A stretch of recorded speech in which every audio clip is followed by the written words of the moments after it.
Welcome everybody to the final seminar in our series, the Power of Humour. I am very excited, and it gives me great pleasure to introduce to you Massih Zekavat today. He'll be an appropriate final seminar speaker.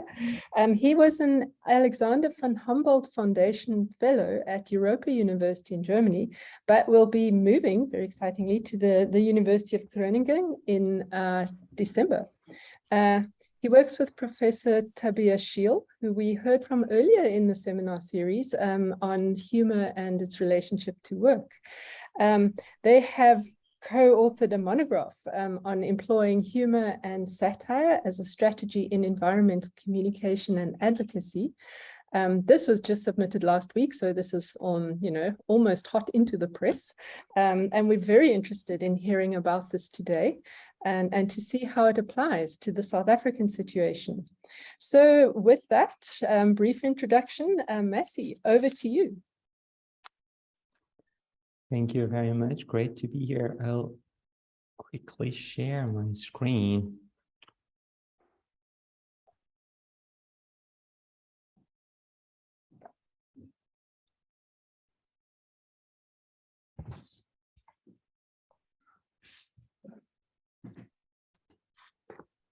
So hi, everyone. Thank you for joining us today. Thank you very much, Professor Hurst, for the kind introduction and for the invitation. And thank you very much, Jenna, for the invitation. It is a great honor and privilege to talk at a university named after Nelson Mandela. As you just mentioned, I will give you a sneak peek into the forthcoming book with Routledge. But before delving into my discussion, I would like to express my solidarity to Iranian protesters and strongly condemn the regime's acts of brutal violence. Okay, there we go.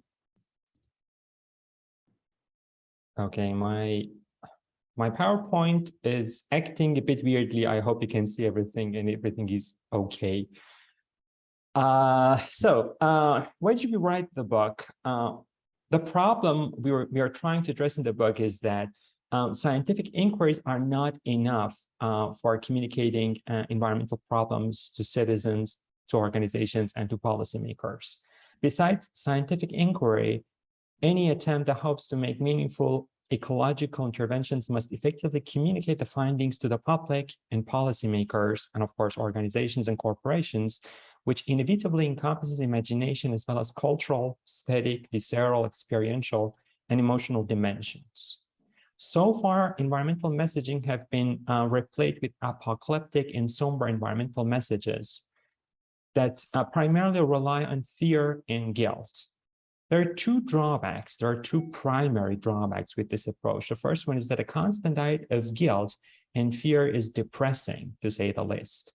If their impacts threaten to disturb our mental balance too deeply and for too long, our defense mechanisms will naturally prioritize individual mental homeostasis over environmental concerns.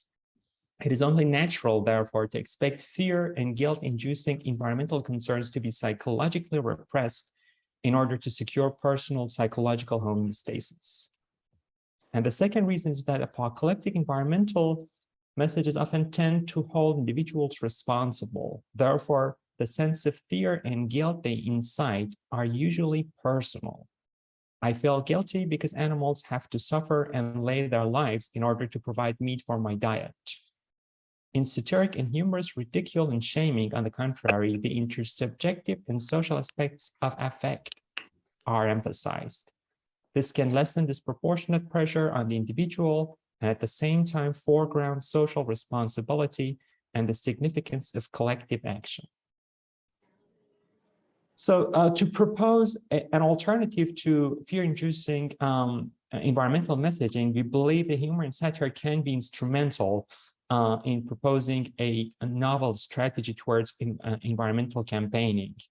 There are several reasons for that. They include the power of humor and satire to build communities, their parrhegiastic power, their power to frame and prime messages, their potential to set agenda because they are intermedial their narrative appeal, their use of humor, their use of censure and ridicule, and their power to destabilize, revise, and subvert certain narratives or certain discourses. Moreover, they have adaptive and coping affordances. Therefore, we believe that humor and satire can indeed be employed for environmental messaging. In the book, therefore, we contend that humor and satire can be effectively employed to intervene in ecological and environmental issues. We explore new ways to confront, address, and respond to key environmental ecological challenges while avoiding the pitfalls of naive environmentalism, as in its metaphysics, its gender and racial politics, and its troubling relationship with colonial and neo-colonial histories. The monograph aspires to actively participate in urgent cultural and political discussions about how we can evaluate and intervene in the full diversity of ecological crises, engage a broad set of partners and stakeholders, and develop alternative models for sustainable transformations. It seeks to put forth a more realistic picture of the problem without reducing its intricacies, and looks for pragmatic, partial, and contingent solutions for ecological crises. More specifically, we contend that cultural assumptions and productions play a significant role in the way environmental issues are conceptualized, represented, and treated. Given that humor and satire are prevalent in different cultures, we argue that they should be wisely employed to advance ecological causes. This project is important not only because ecological problems have been aggravating and they demand immediate and effective action, but because it responds to several pieces of legislation and policies, including the European Green Deal, UN's Sustainable Development Goals, or SDGs, and several other policies. Furthermore, it facilitates a green, just, inclusive, and sustainable transition. It fosters resilience and adaptations in encountering ecological problems or ecological crises that are not redeemable, irreparable ecological problems. And it also encompasses individual and collective action because it crosses geographic, demographic, and sectorial aspects of environmental behavior. What we do in the book is that we propose a model for understanding environmental behavior. Our point of departure is environmental psychology, but environmental psychology takes the individual and individual psyche to be the source of environmental behavior. In other words, they seek everything in the mind of the individual.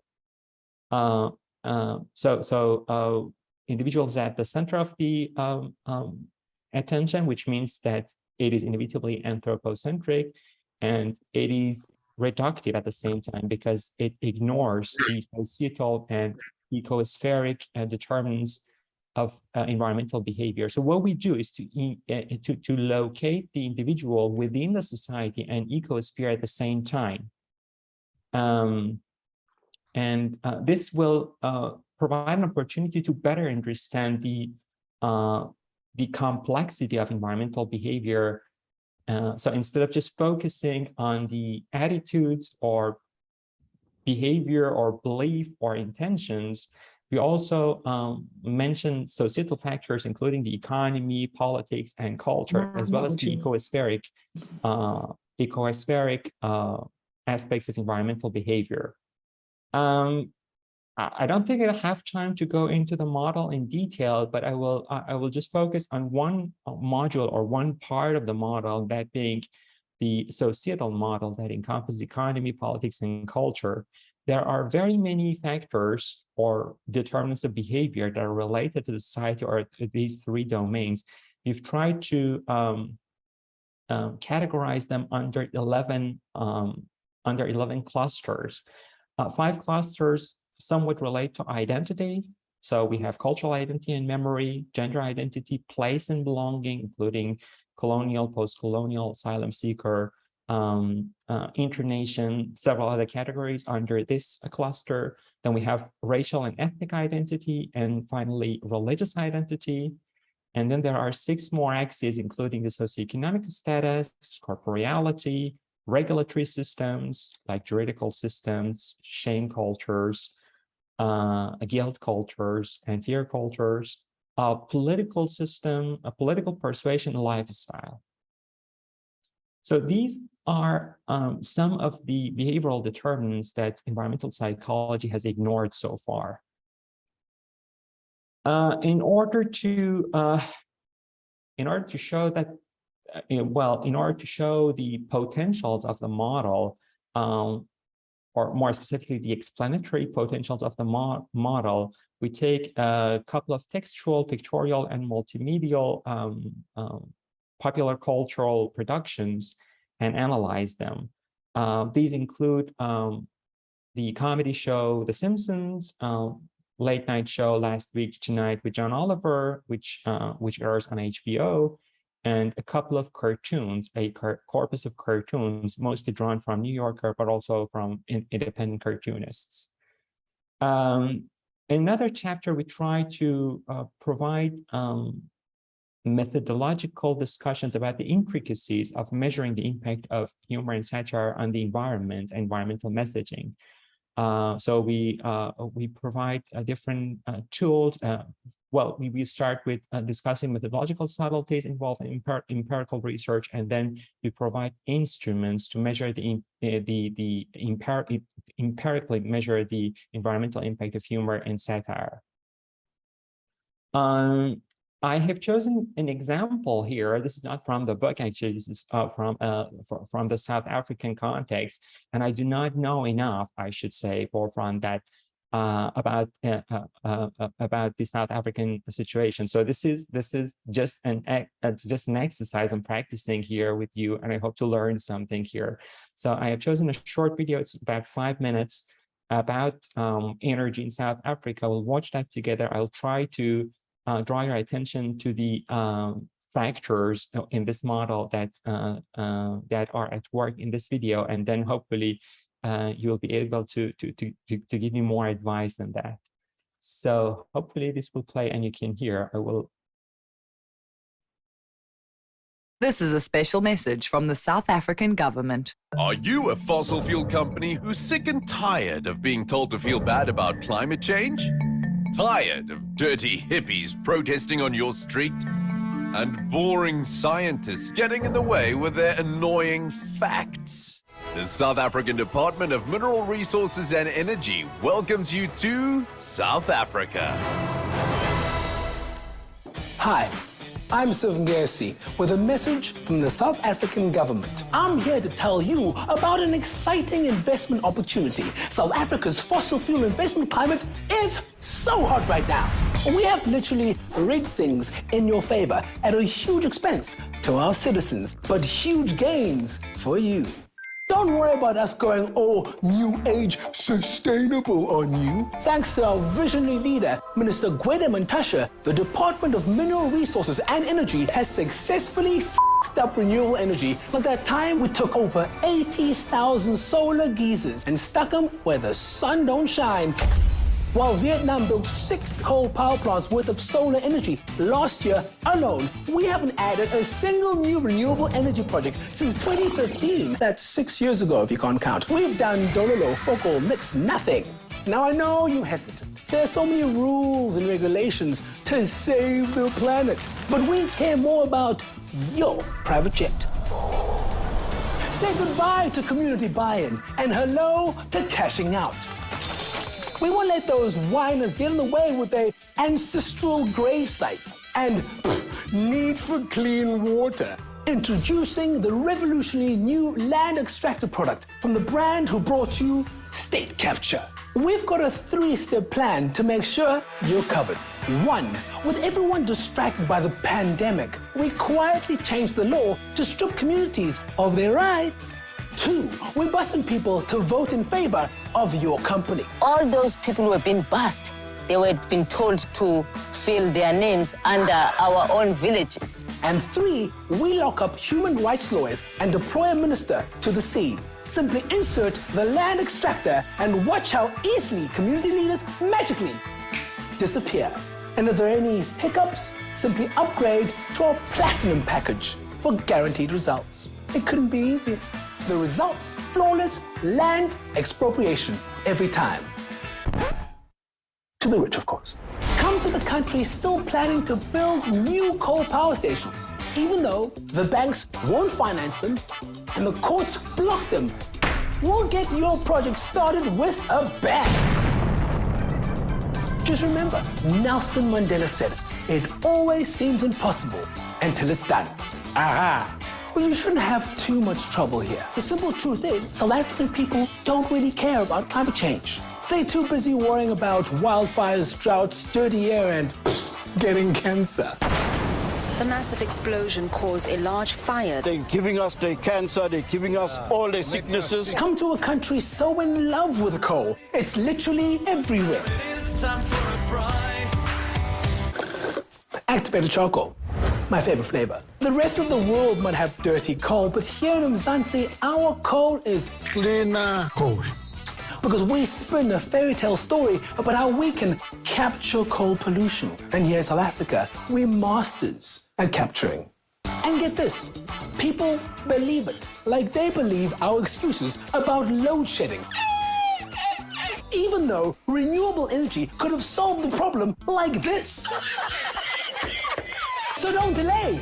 Call today. Come and dig up oil, gas, and coal in South Africa and hurry while stocks last. There isn't much of the country we haven't sold off yet. But wait, there's more. Order now and we'll throw in a free minister. Gas is going to be game-changing. The deal seems too good to be true. But just ask one of our many satisfied customers. Cock Powership is getting 3 giant gas power ships worth more than 200 billion rand. Now that's real value.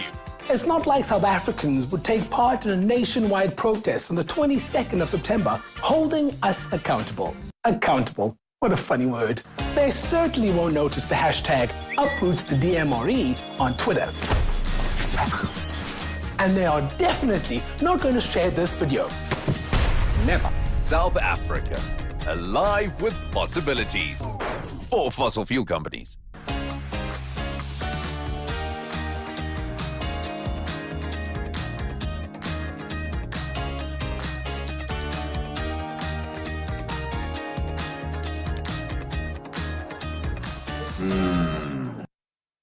This is a Okay, there we go. Hopefully that was clear enough. So you remember I started with a list of bear with me. I started with a list of the potentials that humor and satire have for environmental messaging. Now let's return to that list and see how this video uses some of those potentials. For example, the first one was building communities. That was, I think, evident in discussing costs of economic ventures for different communities in South Africa. Apparently, different people are benefiting. They do not share the benefits in an equal way, but apparently some people are enjoying the benefits while others are being negatively affected by these economic ventures. So I think community building is evident there. The video was a very good instance of Parisia in that it speaks truth to power. I don't think I have to explain that. The video tries to frame the problem ironically. So what the video does is that instead of looking at the problem of climate change through the perspective of scientists or through the perspective of citizens, it takes the perspective of the government to look at the problem. If you change the perspective, this is no longer a problem, actually. This is an opportunity to make money. So irony is very clear. So this change in perspective, this shift in perspective, or this way of framing the message provides a very clear opportunity to use irony as militant in humor and satire. Then it also primes the ecological issues and investigates their interconnectedness with adjacent issues. Apparently the whole thing was about ecological issues. So it puts ecological issues, ecological problems in the forefront. It has narrative appeal. It is essentially telling a story.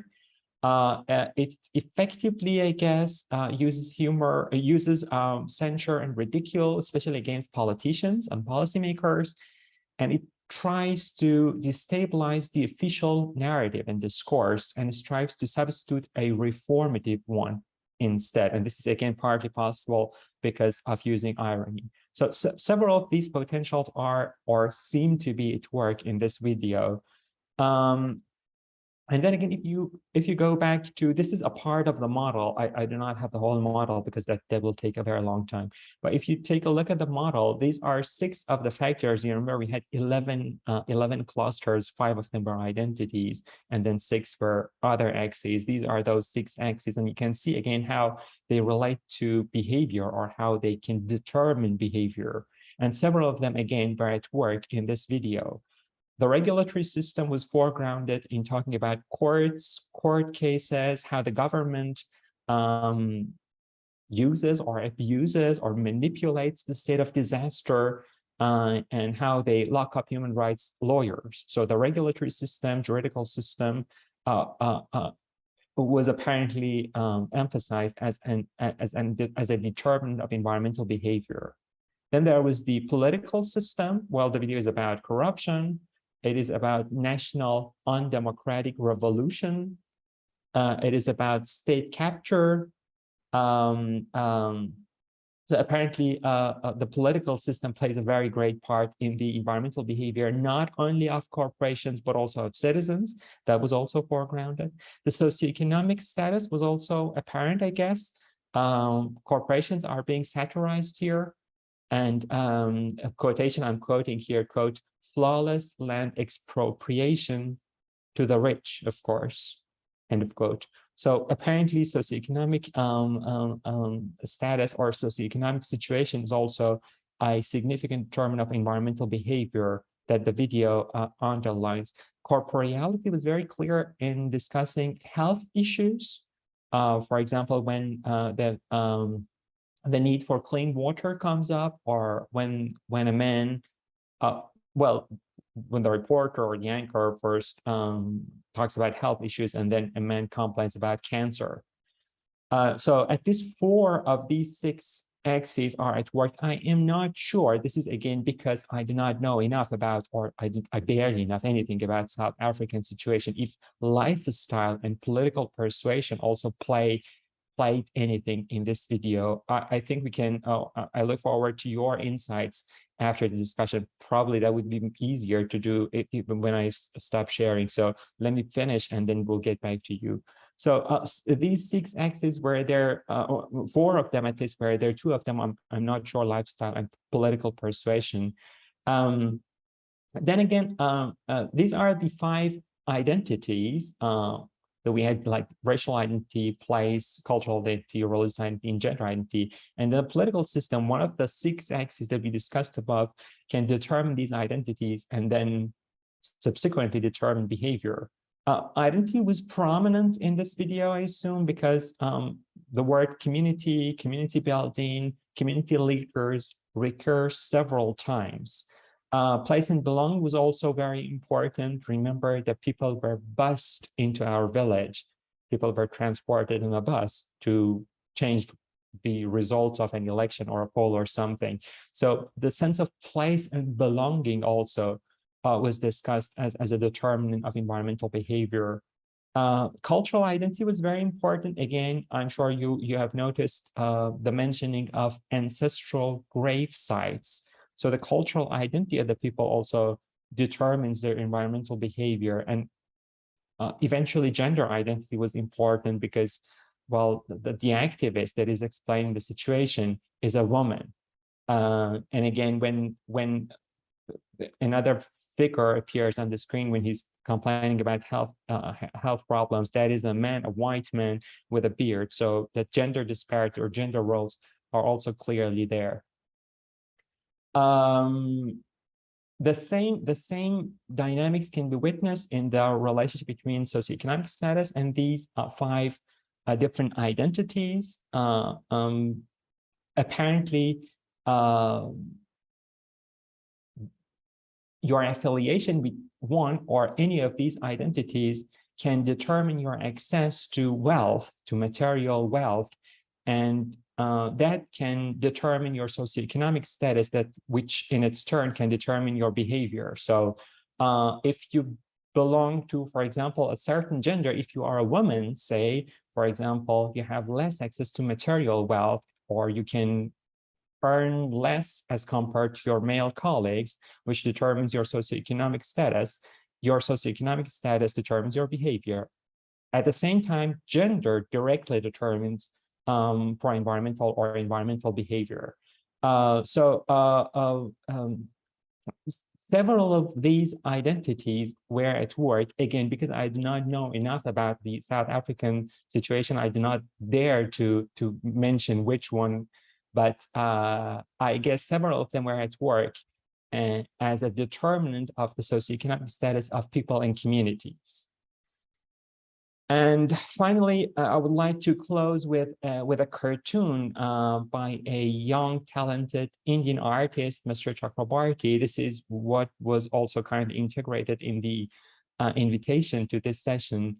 This is about intersectionality. Don't worry, this is perfectly normal, and for any discussion on intersectionality. And you see that several of the factors mentioned here, including gender, ethnicity, class, power, climate change, history, geography, politics, and economics, were also integrated in our model. So what I'm trying to say is that some creative artists actually are forerunners in paying attention to the intersectionality and interrelatedness of several issues when talking about climate change. So it's not just the individual or individual psychology. There are very many other factors that are at work.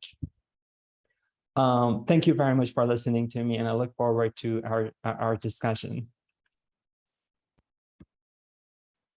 Massih, thanks so much. That was fascinating. I have some questions that I would like to ask you, but I would very much like our audience to engage with you. So thanks very, very much for that. That was a fascinating look at ourselves, an amazing video. So what I would like to do is just hand over to Jenna, and she will sort of walk you through the question and answer session. Jenna? Thanks so much, Andrea. Yes, Massih, thank you so much. That was fascinating. As you were showing the video and as you were speaking, like the chats were just coming up like, wow, you know, it was a brilliant presentation. And I'm glad that our last presentation, this one, it's going to be very interactive because you're also asking for our feedback. So I'm looking forward to all the questions. Gary had his hand up first. So I'm going to ask Gary, and then I'm going to move over to you, Chris. So Gary, if you can please unmute your mic and show us your face. We look forward to your questions. Thank you. Massih, thank you very much for that input. That was fascinating. So I volunteer in the area of climate change and environmentalism and that. And one of the key problems that we have is conveying the message of what's happening. You know, and I noted your sort of entry comments about a lot of the messaging is based on fear and fear response, which is a very effective way of communicating. But you're right. I mean, it's you don't want people panic struck. What you want is people doing stuff. And so the video that you showed, I mean, I think is a very good example of that. And I think Alex, who's part of this, I don't think he's on the call today, but their organization was quite closely involved in it. So he'd be someone to chat to in terms of what they're doing. But yes, I mean, it touched on all those things.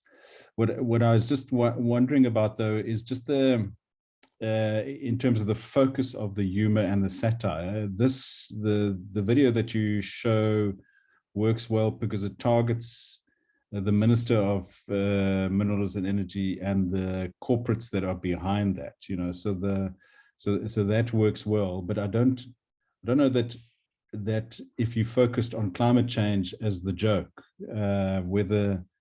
whether that would work as well, you know. So I don't know if the nuance is clear, but the actual crisis itself in my mind, I'm not sure whether you can satire that. What you can satire is the response to that, in the sense of that the oil and gas, particularly the oil and gas companies that have known about this problem, and their own projections are even more accurate than the IPCC's projections. So that can be satired, but I'm not sure that the actual fundamental problem itself. And I'd be keen to hear your view on that.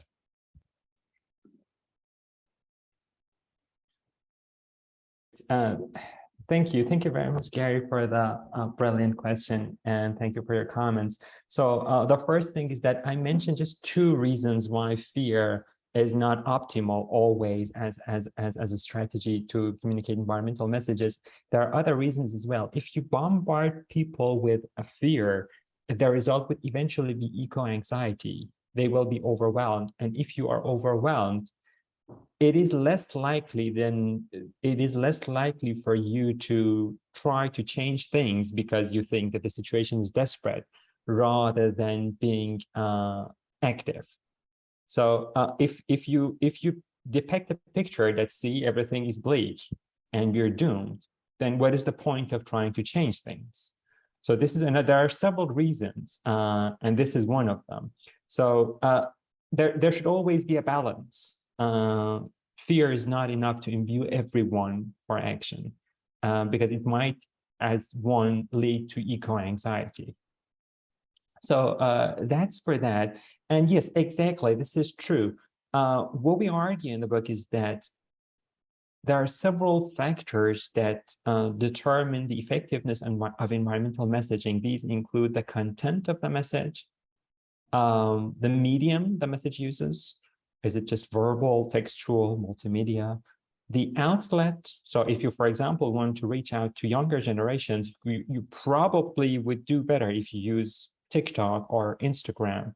But if you want to reach to older generations, probably TikTok is not the best medium or outlet to choose.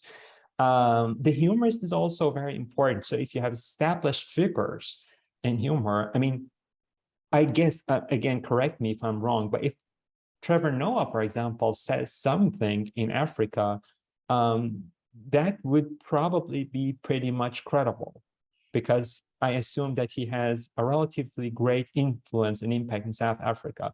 But if Trevor Noah, as a Democrat, talks to US American Republicans, the impact of what he said is very different. So there are several factors that work in determining the effect and impact of an environmental message. This is one point, and yes, exactly, you're right. Part of that is the content. So if you want to satirize, what are you satirizing? Is it the idea of climate change? Then no, that will not be a good idea. But sometimes, for example, if you satirize the deniers and denialism, then you can diminish the credibility of denialism, accredit scientific consensus on climate change, and then impart to your audience that climate change is real, because scientists, for example, agree on that. So it really depends what your target is and in which context. Awesome. Thank you very much. Yeah, Massih, that's yeah. It occupies my mind a lot, so this is very useful. Thank you. Thanks very much, Gary, as always. Chris, you've got quite a few questions. So I'm going to suggest maybe you ask them one at a time. So like ask Massih your first question, then let Massih respond, then go to your second one and third one, because you've got quite a lot to work with. Oh dear. So, yeah, there you are. Thanks. Sorry, I didn't want to take up too much time though. That's why I just put a whole bunch out there. And I thought perhaps it would be better if what the questions that were more helpful perhaps could be chosen by Massih. I don't know if they're all helpful, but for instance, I wasn't quite sure what you were doing with the different categories. You identified a number of different influences on I don't know, influences. They just seem influences. But I wasn't quite sure, like, why did you choose the ones that you did? It just seemed a little bit random and also obvious that these were the influences. So I wasn't sure why you did that and how it's helping you, because I wasn't sure exactly what it is you're doing. So I was wondering what the project was doing. Are you trying to design? Is this a way of helping people design an environmental campaign or something? Or what exactly is this project for? And perhaps a related question, I'll just stop then, is why have people not considered these? Or have they, why have, if you claim they haven't, why have they not considered them? Thank you very much, Chris. Great. So we have called them determinants of environmental behavior in the book, determinants of behavior or determinants of environmental behavior. In other words, they are factors that might help shape behavior. To give you a very simple example, I might know that, for example, renewable energies are more sustainable. I might know that organic farming is more sustainable and it is also more healthy. So I might prefer to buy organic products or to use renewable energy. At the same time, we know that these products tend to be more expensive than less sustainable products. Now, if I do not have the economic power to afford these, I simply cannot do that behavior. So it's not just my attitude towards the environmental problems.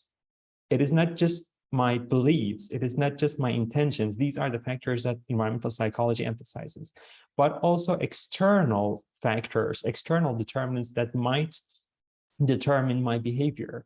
I know that using public transport is a much better, much more sustainable option, but when it is not available, I can't use it.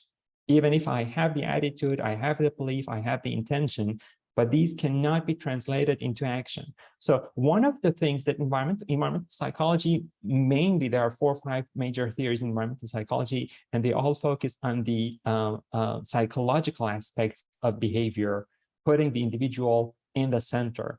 What environmental psychology has been mostly blind to is that there are several factors that are external to the individual, and the individual cannot determine those factors. On the other hand, these factors determine the behavior of the individuals. So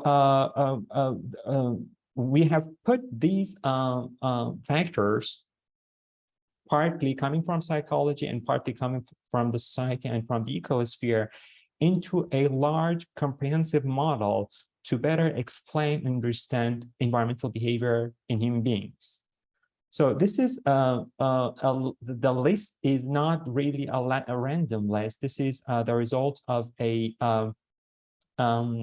exhaustive, I would say, review of the determinants, of the potential determinants of behavior, and then we've tried to cluster them together because there are so many factors there. So this is a model. Now, what does the model do? The model can do 2 things. The model can be used to explain the works that are already out there, as I did today. If I use the model, this is like literary criticism. You use a theoretical framework, you use an approach to understand a work of art. So this is the explanatory part of the model. I try to see how these determinants of behavior, for example, as explicated in the model, are present in the video we just watched together. And there's another aspect to this, and that's the model can be predictive. In other words, the model can be used to design studies to predict environmental behavior. So it can be used for designing empirical studies. This is what we move toward in one of the chapters of the book, where we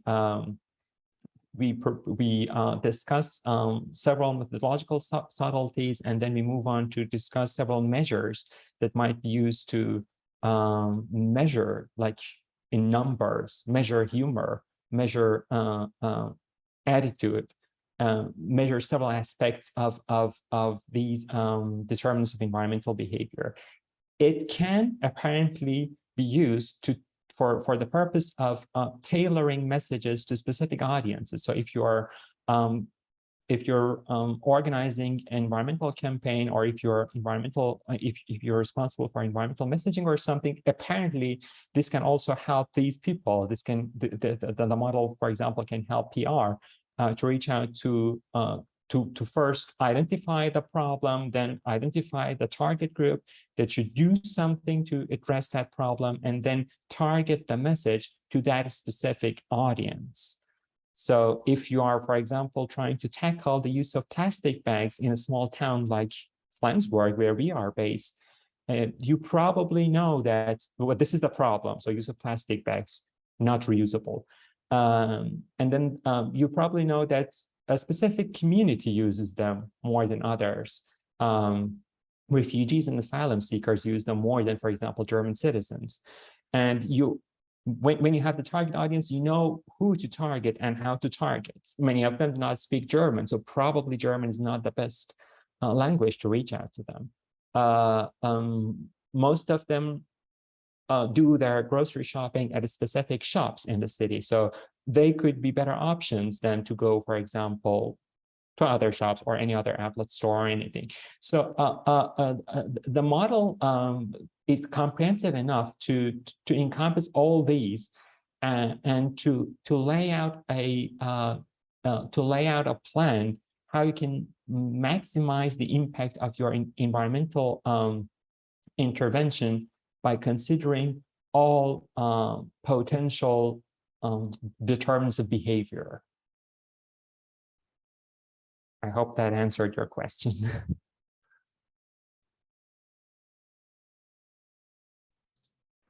Thank you. Thanks. That's very informative. That helps a lot to understand what you're doing there. And I see that it's environmental psychology that you're working on, and very interesting.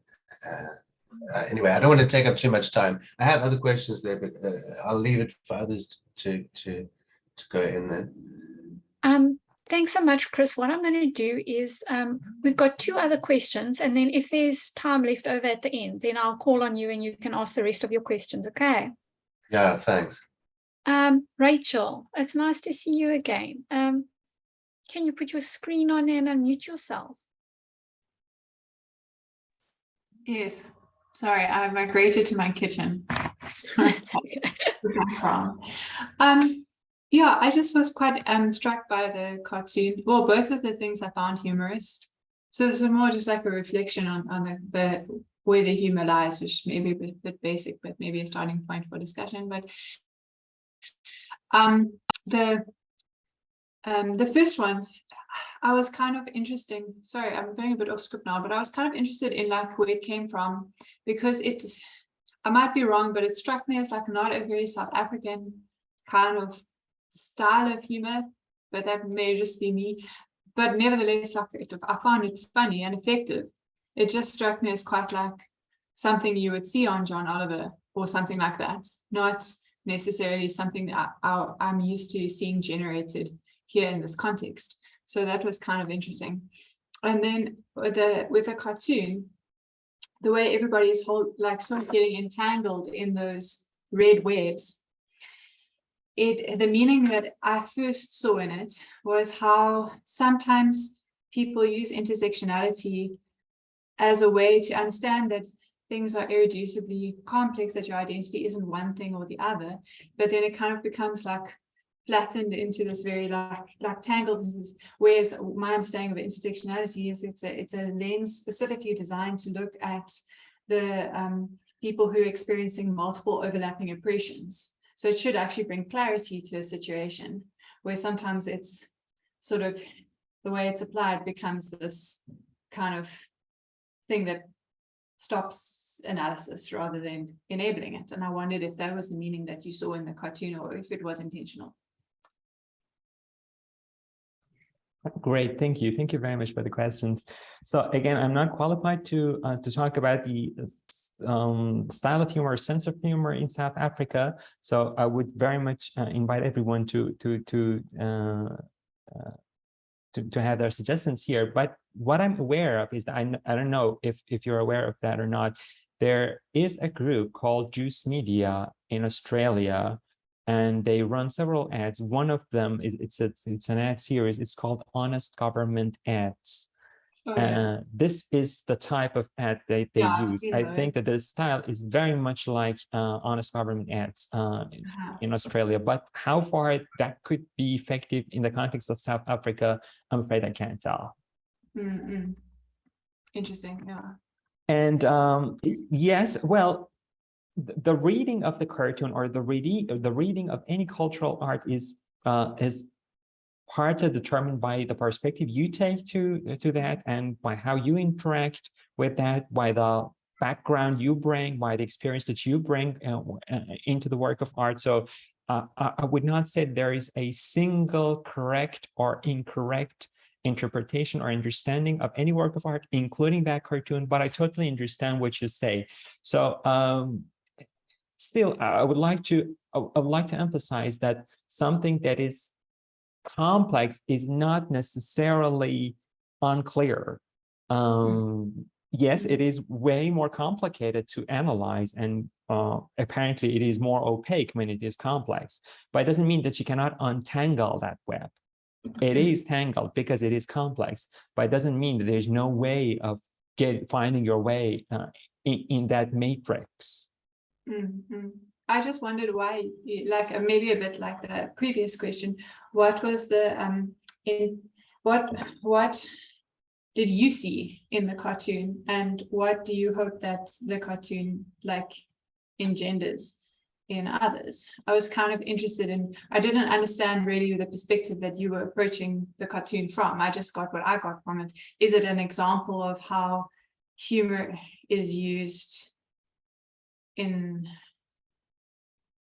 to satirize problems with intersectionality? Is it an example? How does it link to climate change? So how do you see those things linking? Yeah, okay, so I will very quickly share that again so everybody knows what we're talking about. I didn't really analyze that in the sense of, bear with me, share.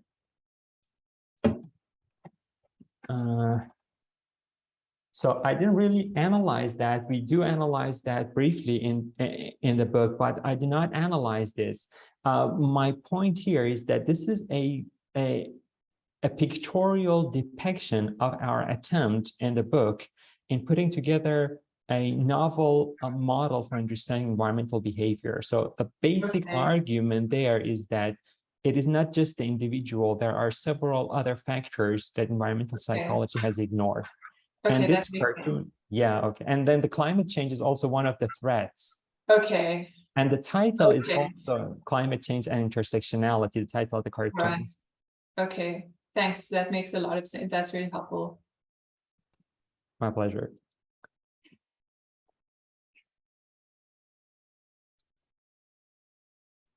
Sorry, Massih, I pushed the wrong button. Everything disappeared, so I had to try and get you back. Jason. Thanks, Rachel. Thanks very much. Thanks very much. What I wanted to say first was thanks. I'm going to look out for the book because I think there's a lot of context that I'm keen to catch up on. But I did want to speak to the idea of how this humor emerges in two things. I'll say them both quickly.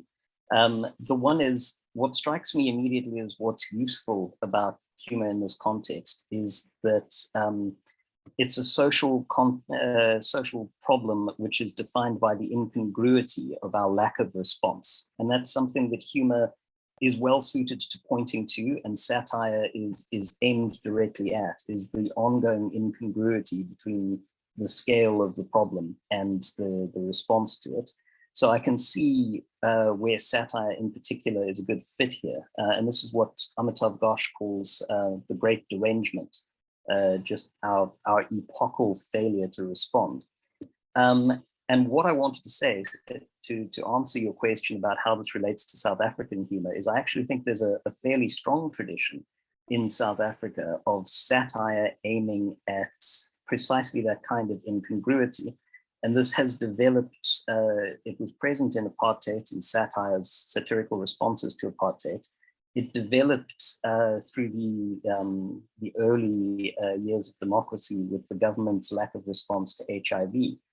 And it then emerges into this. And what I want to note about that is that satire coexisted with a culture of activist lawfare, in which a lack of official response was something that was being prosecuted in the courts. Activist groups were engaging in court battles. And something that interests me about that, so the positive reading of that is the context of the video you've chosen is that the group involved in that was also involved in a court challenge to environmental damage off the coast. So these two things, there's a long tradition of them being used together. But there's another problem, which is that that might be a sort of, if the only tool you have is a hammer, everything looks like a nail. It's well suited to framing the problem as an incongruous lack of response from officials. But as we know, like there are various ways that satire can harden, if you don't have exactly the right audience, they can harden an audience against you, and they can feel satirized and turn against it. So I think I'm in exactly the right audience to be completely sympathetic to everything in the video you chose and all of that.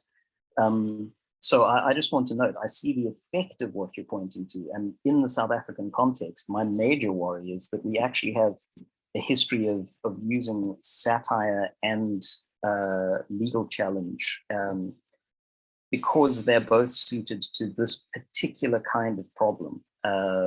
Formal government lack of responsiveness or non-responsiveness to a problem and pointing to that incongruity. And there may be a lot of things about exactly parallel to Trevor Noah, as you were pointing out.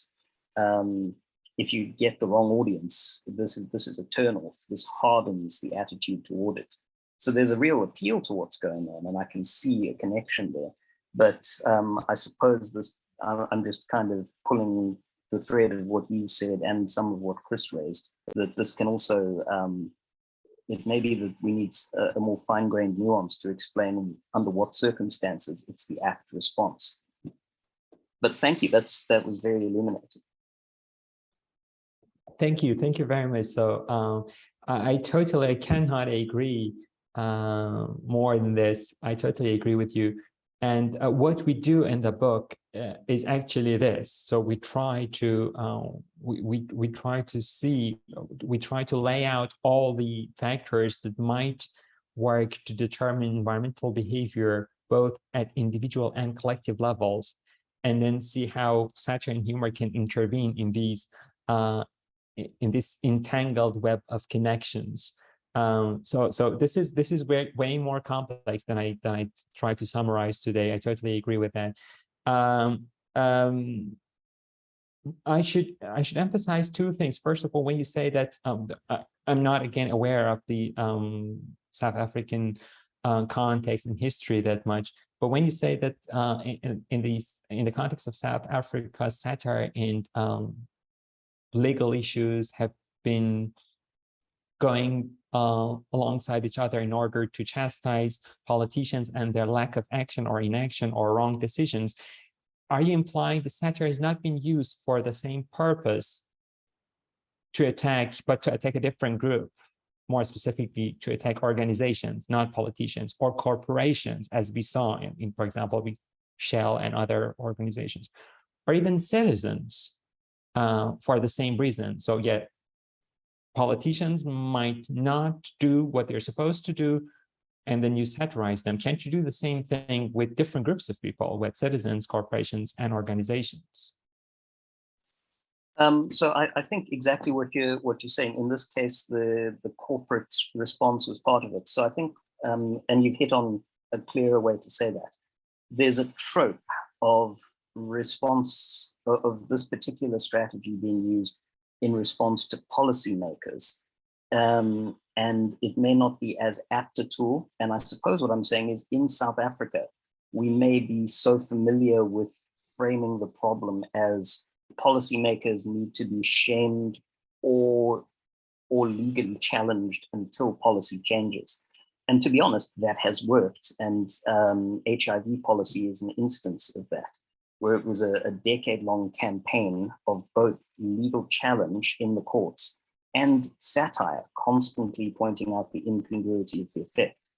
And it might be that it's not clear who the market for this satire is. Is this consciousness raising about government complicity with big corporates? Is that the goal? Is it that citizens are taken to be unaware of it?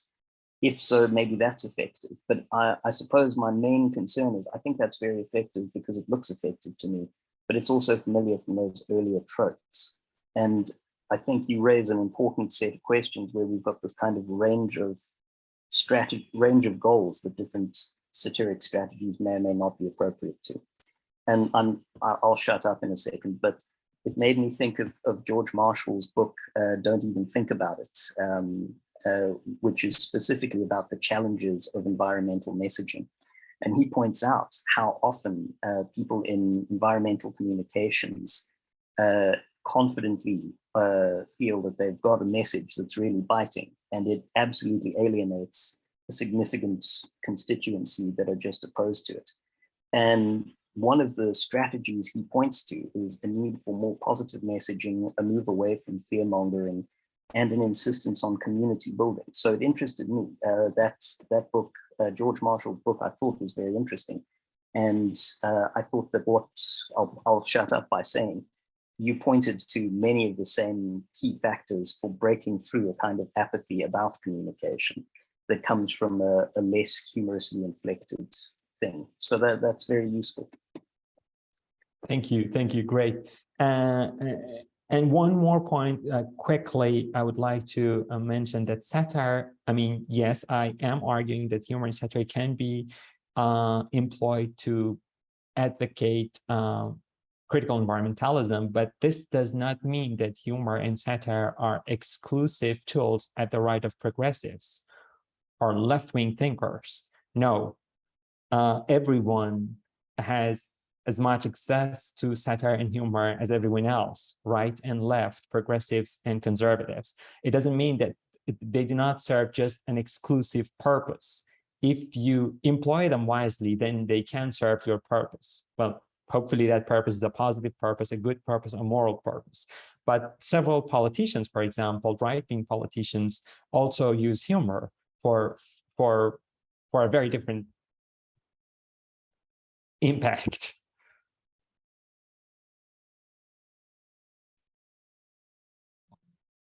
Thanks very much, Jason. And thanks very much, Massih. We could definitely go on and on because I see Rachel just posted another question and Chris had more to ask, but unfortunately we're out of time. So I just want to thank you so much. And I hope that even though you're going to be moving to a new university, I do hope you'll be able to participate in our conference that we're hosting here in South Africa next year. But there was a fascinating presentation and you engaged with everyone so interactively, and it was a lot of fun, and it was a lovely way to end off the series. So thank you very much. I'm going to hand over to Andrea now, also to just say thanks and goodbyes. Okay, thanks, Jenna, and thank you everybody for participating. This was a great conclusion to the series. So I just want to end off very briefly by thanking absolutely everybody, past and present, who have participated in this series as speakers and as audiences. It's been a fascinating window into so many aspects of humor. I just want to remind you that you can access all of our presentations in the series on YouTube, and I hope to see you all at the conference next year. We'll keep you posted on that. So, okay, thank you very much. Bye-bye. Thank you very much for organizing this. Bye. Bye.